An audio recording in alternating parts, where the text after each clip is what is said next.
Over the years, Mark has helped me with drug possession charges. I had some domestic violence issues and a robbery case. When I was charged with the drug offense, I had a lot of fear, you know what I mean, of the outcome, what could have happened out of all of it. I've often seen folks who call me that have a drug charge as being very stressed, being very afraid, being very confused about how the process works.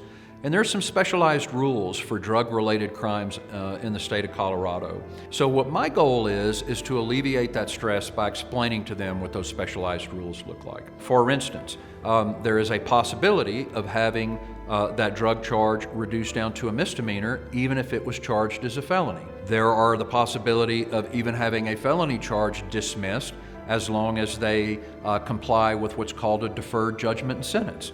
There is the possibility of putting them in drug court, with the idea being that if they do have an addiction, that the drug court is geared toward rehabilitation rather than punishment.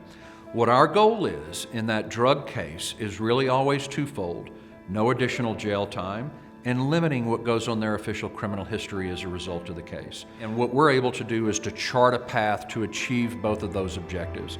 But by explaining to that client how the case works, what their expectations should be over the course of the next week, the next month, the next 2 months, it alleviates that stress and fear.